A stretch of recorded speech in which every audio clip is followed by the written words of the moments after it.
Hello friend, तो हम लोग पढ़ने वाले हैं अभी नेक्स्ट पार्ट इसका, जो हमारा रहेगा Newton's universal law of gravitation. तो अब हम लोग अपना थर्ड लेक्चर स्टार्ट करते हैं इसका। अब और हम लोग समझते हैं Newton's universal law of gravitation. देखो क्या लॉ दिया न्यूटन्स ने ग्रेविटेशन का, उसको हम लोग समझते हैं। तो ये हमारा रहेगा लेक्चर नंबर थर्ड। तो अब लेक्चर नंबर थर्ड में हम लोग क्या समझने वाले हैं, हमारा क्या है,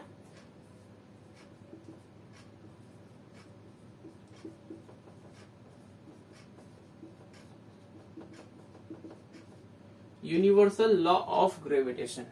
हम लोग समझेंगे किसका यूनिवर्सल ग्रेविटेशनल लॉ, तो न्यूटन का यूनिवर्सल ग्रेविटेशनल लॉ। अब हम लोग समझते क्या होता है ग्रेविटेशनल लॉ।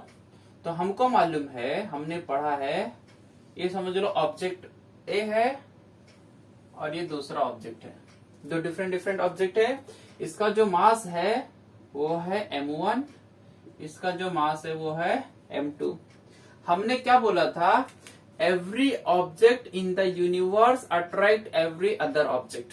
ग्रेविटेशन का डेफिनेशन मैंने फर्स्ट लेक्चर में बताया है। क्या बताया है definition, every object in the universe attract every other object. मतलब क्या होता है, यूनिवर्स में जितने भी ऑब्जेक्ट हैं वो सभी एक दूसरे को क्या करते हैं, अट्रैक्ट करते हैं। जैसे ये दोनों मार्कर हैं, तो ये दोनों मार्कर क्या कर रहे हैं, अट्रैक्ट कर रहे हैं एक दूसरे को। तो जब अट्रैक्ट कर रहे हैं तो कुछ फोर्स भी लगा रहे हैं ये। तो फॉर एग्जांपल ये फोर्स दे रहा है यहां से F1, और इधर से जो फोर्स लगा रहा है, अट्रैक्ट कर रहा है ना, खींच रहा है, तो ये इसको अट्रैक्ट कर रहा है F2 से। अब ध्यान दो, ये टूवर्ड्स है, तो M1 क्या कर रहा है, M2 को खींच रहा है, और जो M2 है वो क्या कर रहा है, M1 को खींच रहा है। इन दोनों के बीच में, इन दोनों ऑब्जेक्ट के बीच में अगर मैं बोलूं इसका जो डिस्टेंस है सेंटर से, इसका जो डिस्टेंस है वो कितना है, D है। कितना है डिस्टेंस इसका, D। दोनों के बीच में जो डिस्टेंस है वो कितना है, D है। तो अब देखो होगा क्या, हम लोग क्या बोल रहे हैं, every object in the universe attract every other object with a definite force. क्या एक फोर्स के साथ अट्रैक्ट करता है। तो मैं यहाँ पे लिखता हूँ फॉर्मूला पहले। तो हम लोग बोल सकते हैं जो फोर्स है वो डायरेक्टली प्रोपोर्शनल किसके है, दोनों के मास को। मतलब ये इसको खींच रहा है, ये इसको खींच रहा है, तो force is directly proportional to the product of the masses M1 and M2। जो फोर्स लगेगा डायरेक्ट, वो दोनों के प्रोडक्ट को क्या रहेगा, डायरेक्टली प्रोपोर्शनल है। एंड इनवर्सली प्रोपोर्शनल है, इसके इनवर्सली मतलब क्या होगा, नीचे आएगा। इनवर्सली प्रोपोर्शनल है किसके, डिस्टेंस के। तो square of the distance, inversely proportional to the square of the distance between them. ये मैंने लिख दिया। अब अगर हमको ये याद है तो हमको पूरा लॉ याद रहेगा। क्या रहेगा, ध्यान दो, force is directly proportional to the product of the masses and inversely proportional to the square of the distance between them.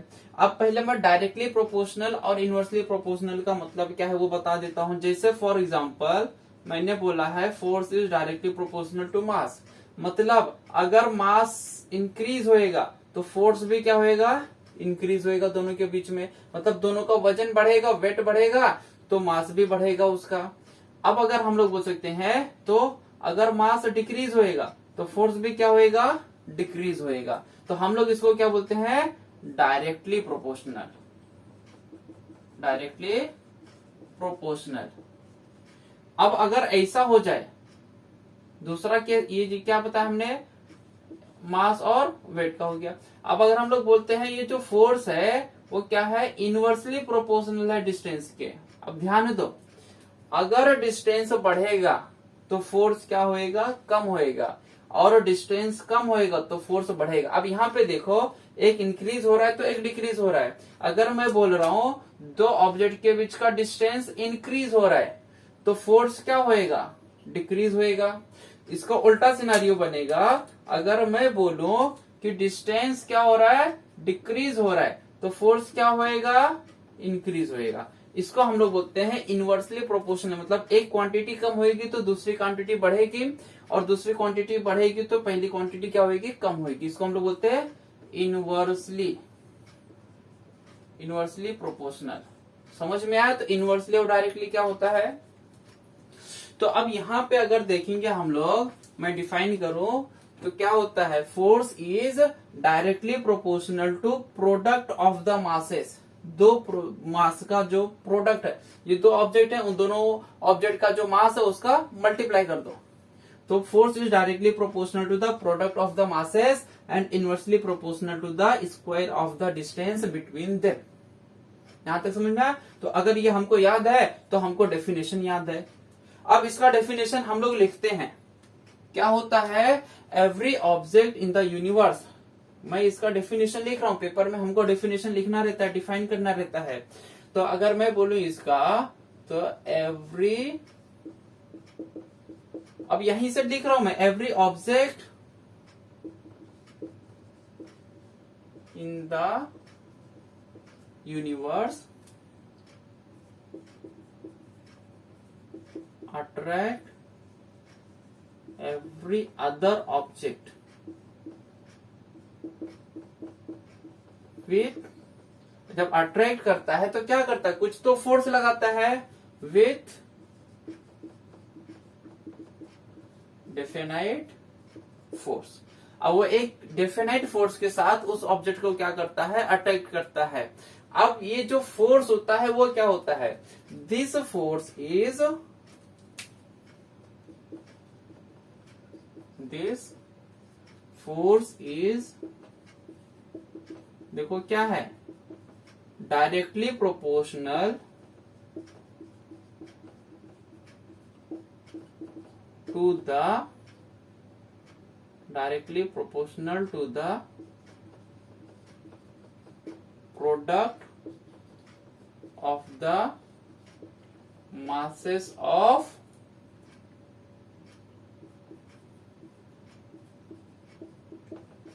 To object. जो दोनों ऑब्जेक्ट हैं उसके मास को क्या है, प्रोडक्ट को डायरेक्टली प्रोपोर्शनल है, and inversely proportional to the, and inversely proportional to the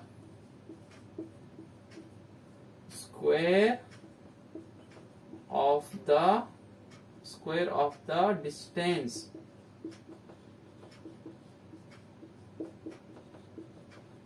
between them। दोनों के बीच में जो डिस्टेंस है वो क्या है, इनवर्सली प्रोपोर्शनल, स्क्वायर है, स्क्वायर ऑफ द डिस्टेंस। इन दोनों के बीच में जो डिस्टेंस है उसका स्क्वायर, तो square of the distance between them. समझ में आया? क्या है, every object in the universe attract every other object with a definite force. This force is directly proportional to the product of the masses and inversely proportional to the square of the distance between them. अब देखो ये जो proportionality sign है इसको हटाना है हमको, तो ये क्या हो जाएगा, F को, अब यहाँ पे जब हम लोग देखते हैं ग्रेविटेशन का जो प्रोपोर्शनलिटी कांस्टेंट होता है वो होता है capital G m1 m2 upon D square. ये हो गया हमारा यूनिवर्सल ग्रेविटेशनल लॉ का formula, F is equal to G m1 m2 upon D square, where G is क्या है, हम लोग बोलेंगे, लिखेंगे where G is equal to क्या है, प्रोपोर्शनलिटी कांस्टेंट।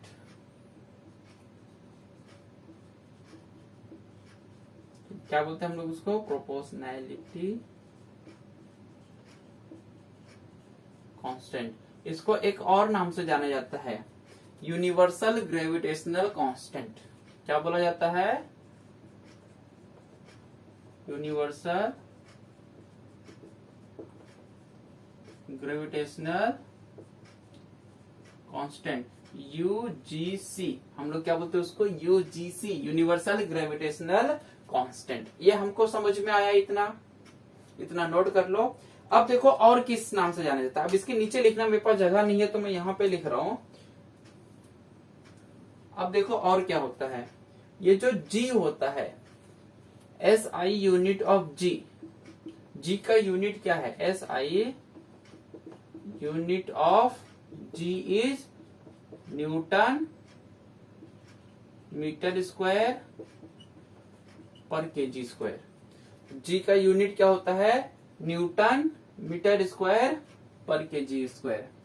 अब देखो ये जो g का वैल्यू है, g का वैल्यू कितना है, g का वैल्यू है 6.673 इंटू 10⁻⁻11 और इसका यूनिट डाल दो Newton metre square per KG square. अब ये g का वैल्यू एक्सपेरिमेंट करके किसने बताया था, तो g का वैल्यू किसने बताया था, तो g value of g is given by, value of g is given by, किसने दिया था, हेनरी कैवेंडिश ने, हेनरी कैवेंडिश ने बताया था हमको। जी का वैल्यू किसने बताया था, हेनरी कैवेंडिश ने। तो देखो हमने यूनिवर्सल ग्रेविटेशनल लॉ का सब कुछ पढ़ लिया है, अब तुमको इसका प्रॉपर नोट बनाना है और इसकी स्टडी करनी है। यहां तक समझ में आया, तो इसको नोट कर लो, स्क्रीनशॉट ले लो इसका। चलो तो अब हम लोग नेक्स्ट टॉपिक पढ़ते हैं। देखो हमारा नेक्स्ट टॉपिक क्या है, एक डेरिवेशन है जिसको बोला जाता है न्यूटन्स इनवर्स स्क्वायर लॉ। क्या बोला जाता है, न्यूटन्स इनवर्स स्क्वायर लॉ। अब इसको समझने के लिए हमको पहले समझना है यूनिफॉर्म सर्कुलर मोशन क्या होता है, क्या समझना है हमको। नेक्स्ट टॉपिक हमारा यूनिफॉर्म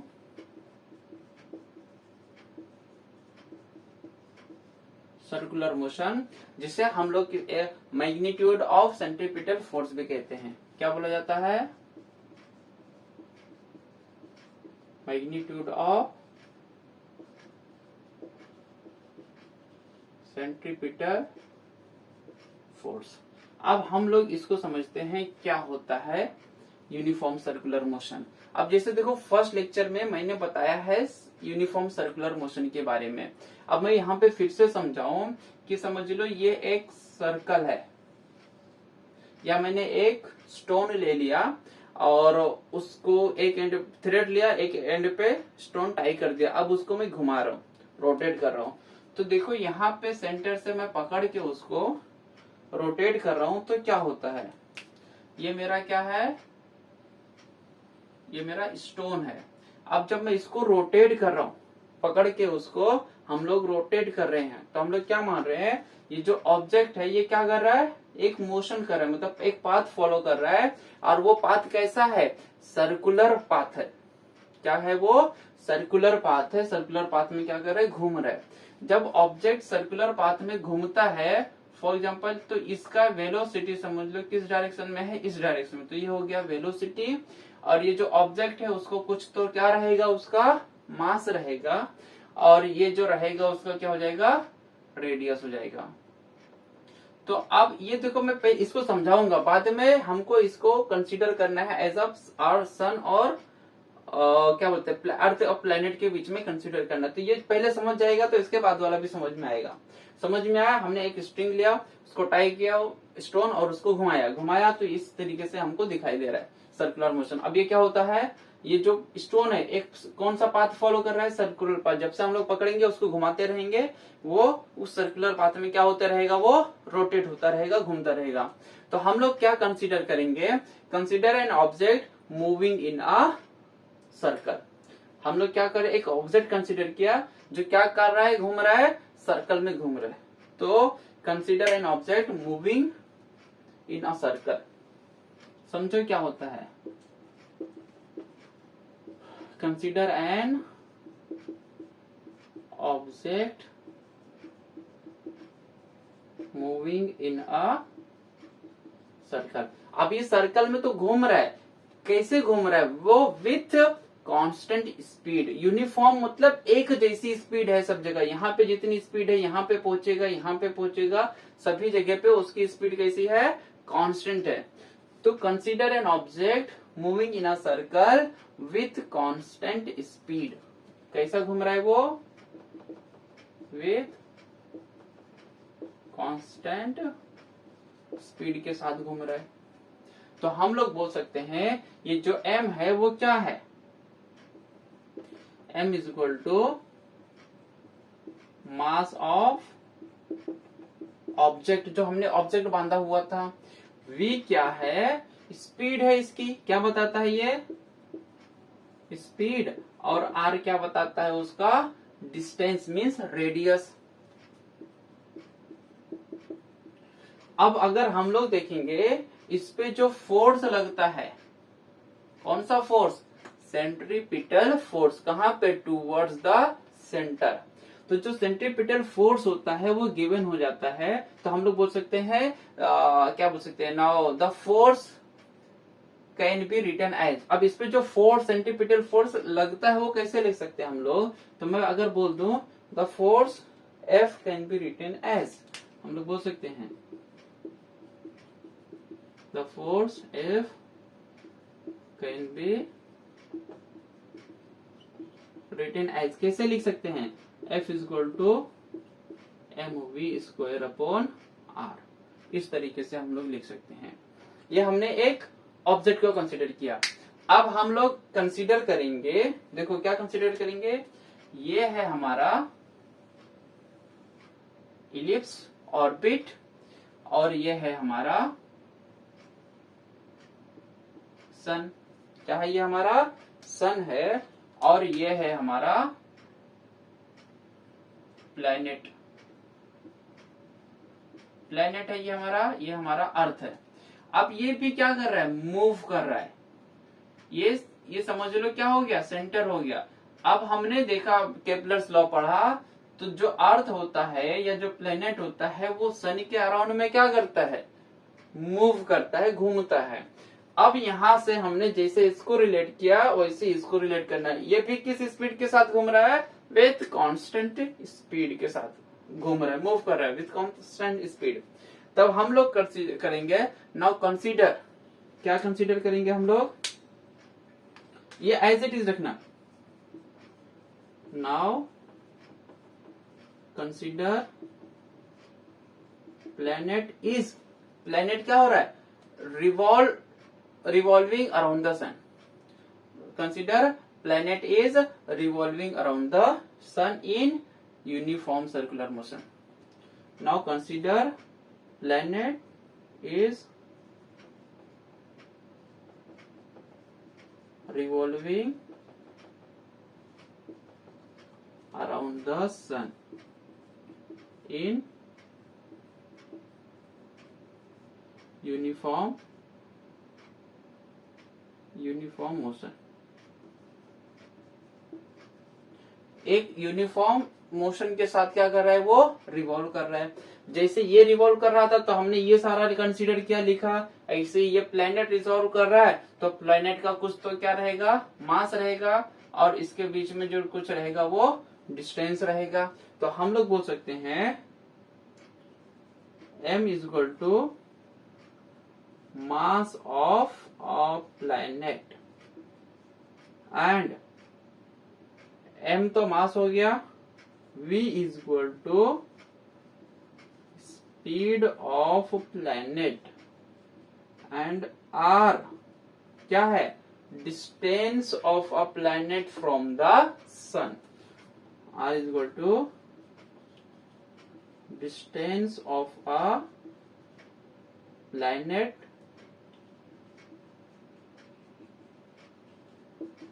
from the sun.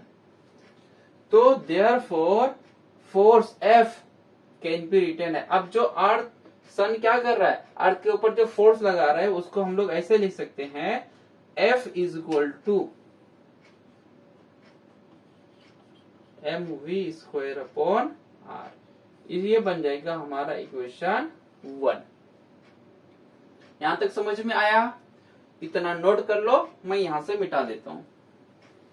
अब देखो क्या होएगा, ये मैंने लिख दिया। अब अगर हम लोग समझेंगे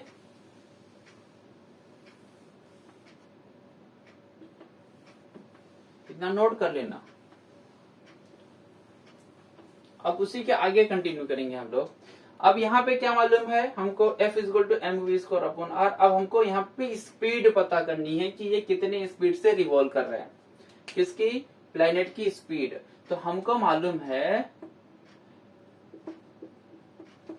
स्पीड इक्वल टू क्या होता है, हमने नॉर्मल पढ़ा है जो distance travelled upon time. Speed equal to distance travelled upon time. अब यहां के लिए डिस्टेंस कितना है, अब देखो ये क्या है, हम लोग बोल सकते हैं एक सर्कुलर पाथ है समझ लो। तो इसका जो टोटल डिस्टेंस होता है तो हम लोग बोल सकते हैं पेरीमीटर जो होता है सर्कल का वो क्या होता है 2πr। अब एक चक्कर कंप्लीट करने के लिए जो टाइम लगता है उसे हम लोग बोलते हैं टी, कैपिटल टी, मतलब एक रिवॉल्यूशन कंप्लीट करेगा, एक पीरियड ऑफ टाइम, तो टी लिखेंगे। तो हम लोग लिखेंगे पेरीमीटर, क्या हो जाएगा वो, पेरीमीटर ऑफ ऑर्बिट। तो डिस्टेंस क्या हो जाएगा, perimeter of orbit upon time taken, उसको कितना टाइम लग रहा है, अपॉन टाइम टेकन। अब पेरीमीटर कितना है देखोगे तो 2πr है, तो लिख दो 2πr। टाइम कितना है कैपिटल टी, तो v इक्वल टू कितना हो गया स्पीड, v इक्वल टू इतना हो गया। इसको दे दो इक्वेशन नंबर 2। अब इस 2 को v इक्वल टू को क्या करो f वाले फॉर्मूले में पुट करो। तो हम लोग क्या लिखेंगे, put equation 2 in equation 1, put equation 2 in equation 1। अब इक्वेशन 2 को 1 में डाल दो तो ये क्या हो जाएगा F इक्वल टू m, अब v स्क्वायर है तो ये पूरे का स्क्वायर हो जाएगा 2πr अपॉन t का स्क्वायर होल डिवाइडेड बाय क्या है r। अब देखो इसका स्क्वायर कर दो तो ये क्या रहेगा m as it is copy हो जाएगा, 2 का स्क्वायर, ये ऐसा कर दो 2 का स्क्वायर कितना हो जाएगा 4, ये क्या हो जाएगा पाई का स्क्वायर, ये क्या हो जाएगा r का स्क्वायर, ये क्या हो जाएगा t का स्क्वायर, पूरा होल डिवाइडेड बाय कितना है r। अब ये r है ये मल्टीप्लाई हो जाएगा। तो नेक्स्ट स्टेप क्या हो जाएगा हमारा, ये नेक्स्ट स्टेप क्या हो जाएगा हमारा, ध्यान दो। तो ये क्या हो जाएगा 4m pi square r square upon t square r। अब देखो एक r कट गया, इसको सॉल्व कर देंगे तो ये एक r, ये r कट गया, क्या बचा 4m pi square r upon t। यहाँ पे सब f लिखते चले आना। यहां तक समझ में आया। अब देखो मैं यहां से इसको मिटाता हूं, अभी इसका हमको काम नहीं रह गया। तो अब यहाँ पे क्या मिला हमको, यहां से मैं लाइन खींचता हूं। तो अब इसको हम लोग यहां तक मिला। अब हम लोग क्या करेंगे, इसको दोनों side multiply and divide by R square. अब मैं बताऊंगा आर स्क्वायर से क्या क्यों मल्टीप्लाई किया हम लोग। तो हम लोग लिखेंगे multiplying and divide by R square.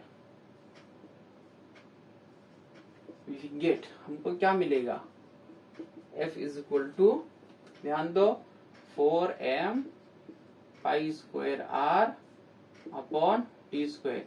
ये r से क्या किया हमने, r स्क्वायर से दोनों साइड में मल्टीप्लाई डिवाइड किया है। तो ये क्या हो जाएगा r square upon r square. अब यहाँ पे ध्यान दो ये r है ये r स्क्वायर है तो क्या बन जाएगा r क्यूब। तो 4m पाई और ये क्या बन जाएगा, उसको मैं जस्ट लिखता हूँ अलग कलर से ताकि हमको समझ में आए।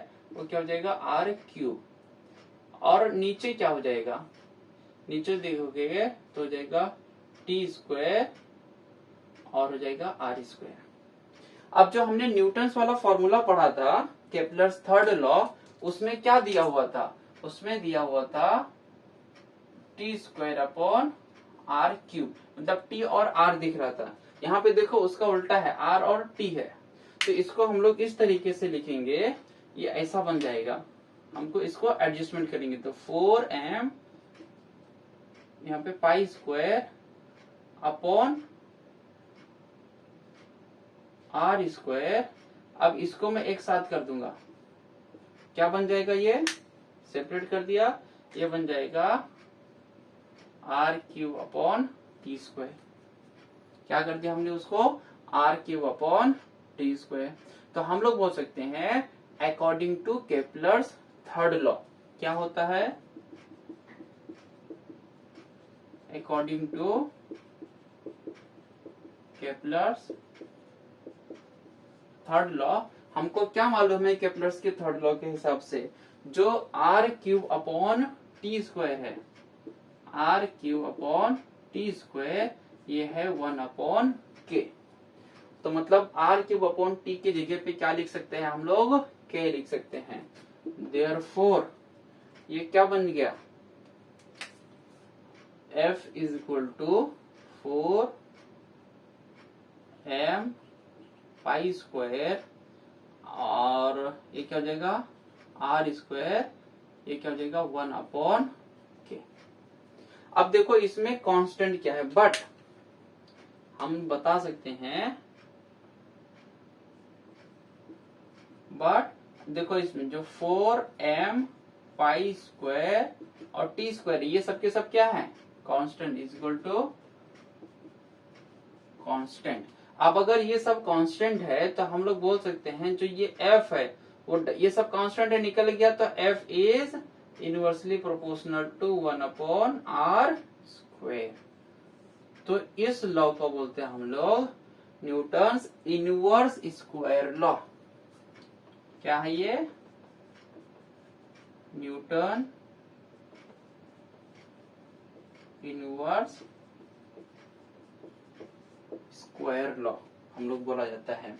तो इस तरीके से हमने यूनिफॉर्म सर्कुलर मोशन, या हम लोग इसको बोलते हैं Newton's inverse square law, F = 1/r²। तो ये समझ में आया हमको, जो फोर्स होता है और जो डिस्टेंस होता है दो ऑब्जेक्ट के बीच में, वो इनवर्सली प्रोपोर्शनल है। अगर फोर्स बढ़ेगा, या मीन्स डिस्टेंस बढ़ेगा, तो फोर्स क्या होएगा, कम होएगा, और जितना डिस्टेंस कम होएगा उतना फोर्स ज्यादा लगेगा उस पे। तो ये था हमारा ग्रेविटेशन का, ये पार्ट हमने कंप्लीट किया। तो बच्चा लोग इसे ज्यादा से ज्यादा लाइक करो, शेयर करो और अपने दोस्तों के साथ शेयर करो, ठीक है। थैंक यू बच्चा लोग।